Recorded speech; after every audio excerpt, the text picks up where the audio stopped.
Boom. What's up, you big old nerd?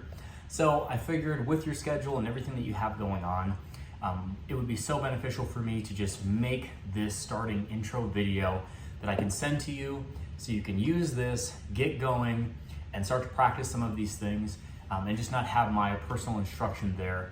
And because if you can follow what I put here in this video, and after you've watched it one time, you see the visual, I highly recommend having this video play while you're doing the activity that you're doing, just so it can help reiterate, and it's almost like I'm there. I'm gonna try and make this video as close to as if I was coaching you specifically on what we're doing as you're doing it, okay?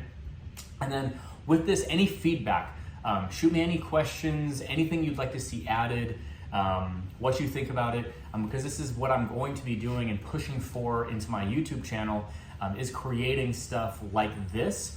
That's going to be a little bit more generic for everyone, but I'm really going into that mobility, getting people to function better, because I can help them improve whatever their activity is in life if I can improve their mobility and just their general recovery, how they're feeling. So all I'm going to need for you in today's session, and what I want you to be practicing and working on, is that lacrosse ball, massage ball, whatever it is, because the specific areas that you pointed out to me, this is going to be like the home run knockout that we want for pretty much all of them. So with this, the first ones that we're gonna get started with, I'm pretty sure you've seen my videos covering this, so I'm only gonna give a little bit on it.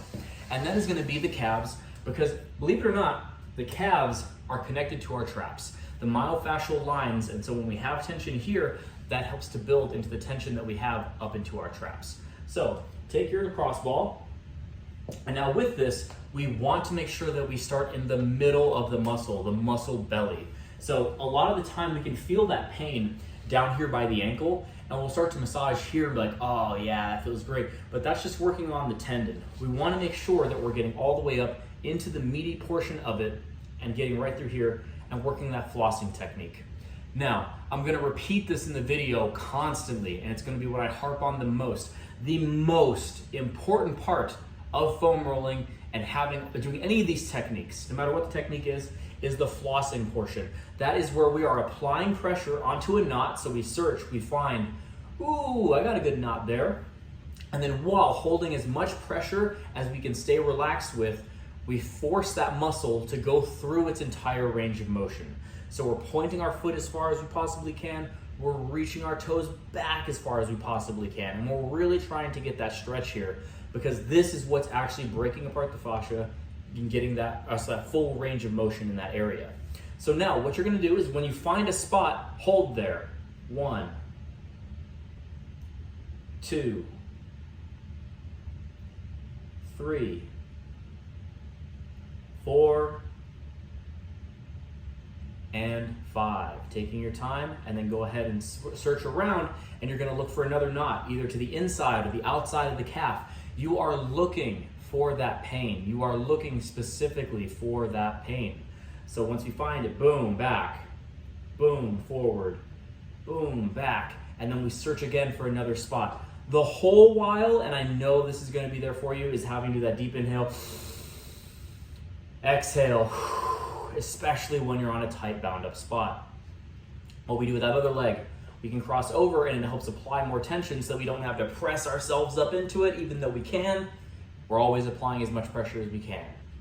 So once we get both sides there onto the calves, you can go ahead and pause this here before we get into the next section. But now we're actually going to go into the traps, getting into the lower back, and especially in that sub-scat, right underneath the shoulder blade right here. And in order to get this correctly, what we want to do is we're going to lay on the floor, bring our feet back, take this, press it down and under, almost like you're trying to find that spot that's right underneath the scapula. Be partially turned away from the floor, so you're right here like this. Then use your feet to press yourself and the ball right into that undercarriage of that shoulder blade. And then from here, we're gonna reach all the way up, but the whole time I'm here, I'm not relaxed, because otherwise it's just gonna have me move in like this motion. I'm pressing with my legs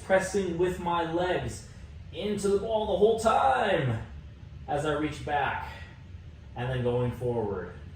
And then from here, I'm going in that just circular motion while maintaining pressure from my feet the whole time.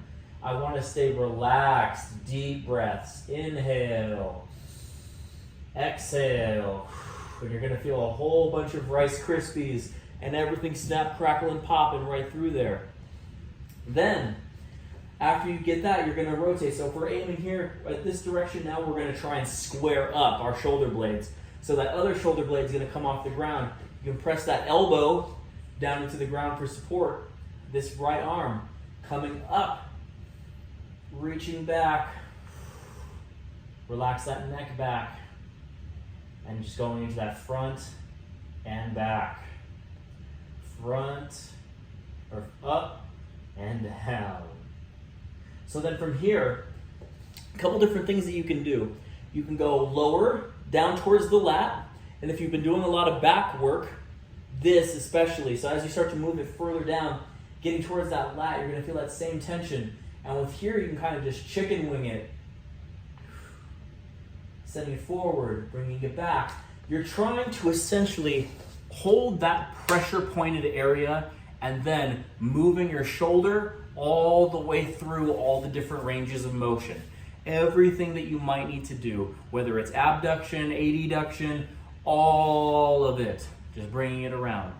So with that, another one that I suggest here is those mother effing glutes. I promise you, this is one that you need to do every single day. These are the 3 points that I want you to hit. So if you can think of it as the joints that we're working on, the calves, so we can get the ankle joint good. The butt, so we can start opening up them hips because you've been gaming, sitting around with a baby.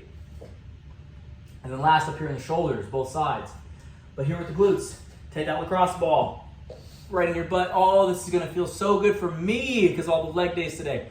Oh. And then you're just right here, keeping that leg straight. And then we're just slowly working our way through. We find a pressure point. And then I'm up. And then I press out. And then I bring it to the front. And then I bring it back. And then just like I've explained in the other ones, take it through those ranges of motion and working it all the way around. These are the 3 that you have to do every single day as a primary routine in order to just have general health, general fitness. So that's why I want you to just work on these 3.